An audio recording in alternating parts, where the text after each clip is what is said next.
The first time I heard about Arcane was right when it came out, and I heard it was about League of Legends, and I was like, yep, fuck no, I'm not watching that. I know the reputation of video games. You're not gonna fool me. That's right. But then, something weird happened. My brother recommended it to me, and then my cousin, and then two of my friends. And I was like, holy fuck, am I gonna have to watch this show?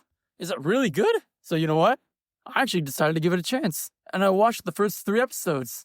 And holy hell, it was fucking incredible. It was so good.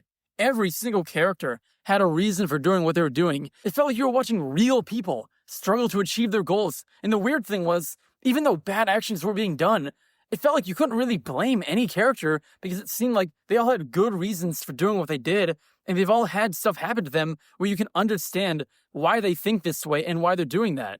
Not to mention how good the animation was. With all this shit animation coming out nowadays, it's so refreshing to see some really vibrant and really cool colors. I mean, the contrast between Zaun and Piltover was really cool to see. So now, we get to the question that's just begging to be asked. Season 2 just as good as Season 1? Well, not exactly. But to be honest, that's not really saying much because there aren't many shows that are better than Arcane Season 1. So let's get into it. Now, the first thing that I really noticed when I watched it was that everything felt too rushed. Like, it was good. They didn't have enough time or episodes to really let it bake and marinate and become amazing. It feels like when you're at a buffet, but there's like a 30-minute time limit, so you see all this delicious food, everything you could ever want, but you've only got a certain amount of time you can eat it. It feels like so much is going to waste. That's exactly how I feel about Season 2 of Arcane.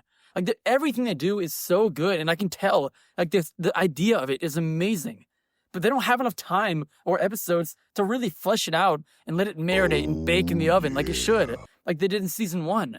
And in the end, I feel like they just got way too much food at the buffet and they couldn't finish it all. Like in Season 1, all they really had to focus on was like the class dispute between Zaun and Piltover. And yeah, they touched on that a little bit in Arc 1, but after that, I feel like it got thrown in the trash for the Victor arc. And I really wish they would have given it the proper ending that it deserved, when I feel like it really didn't, because they wanted to make room for more world building instead of just focusing on these 2 cities. They wanted to set up a bunch of other shit. And yeah, if they had like 12, 15 episodes, they could have done all of that perfectly. But when they only have 9 episodes, I just really get the feeling that they tried pushing way too much into these 9 episodes. And honestly, it left me really confused with a lot of stuff, especially because I think I, just like most people, don't really play the game, so I don't know any of the lore. I don't know any of the shit. So when this like Black Thorn witch comes out of nowhere and like entraps you in their fucking mind hole, I'm like, what the hell is that? Is that like actually real? Or is that like an illusion? I mean, look, I know there's magic in this world, but like, what the fuck is that? Even now, after the show, I've got no idea what the fuck that is.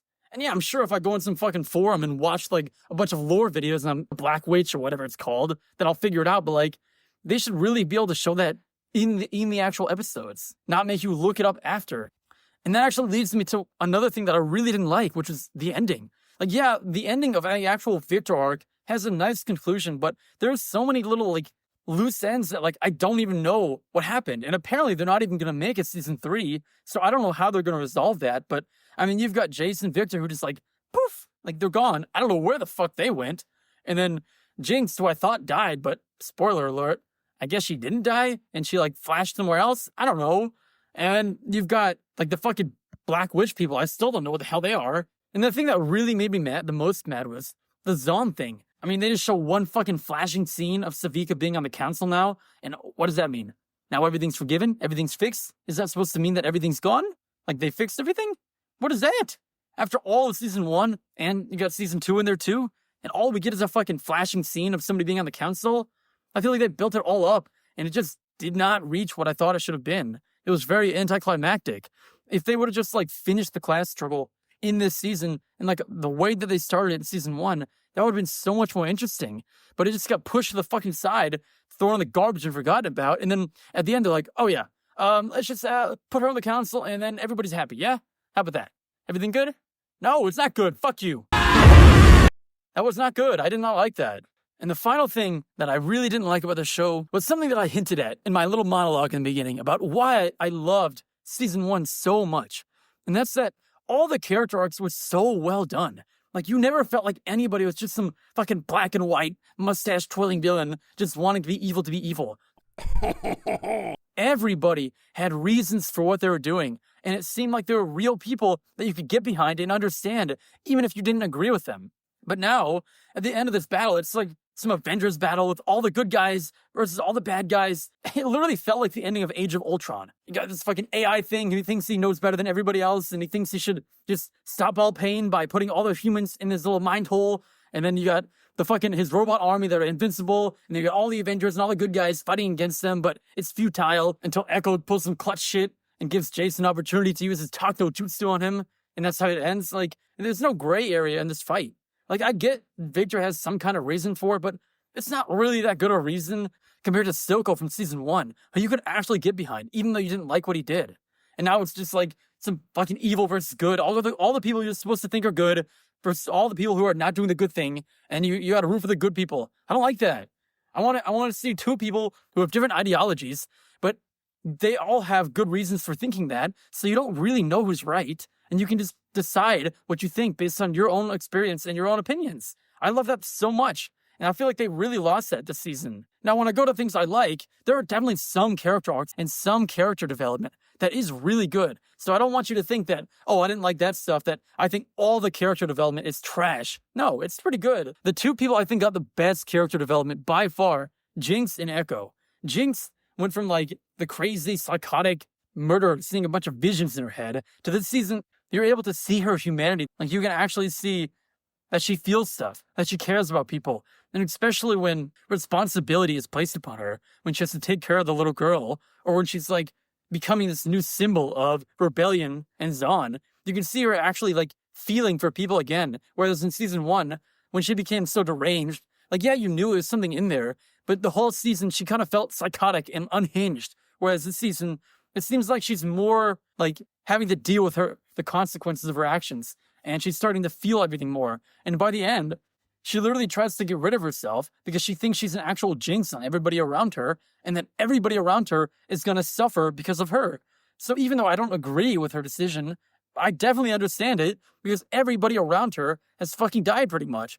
So all she can really do is think that she has to leave or kill herself, I guess. Those are her only two options in her head. And I thought that character development was so good. From her being like the main villain, I guess not the main villain in season 1, but one of the main villains in season 1, to season 2, being more of this like anti-hero. And you can see that she actually cares about people.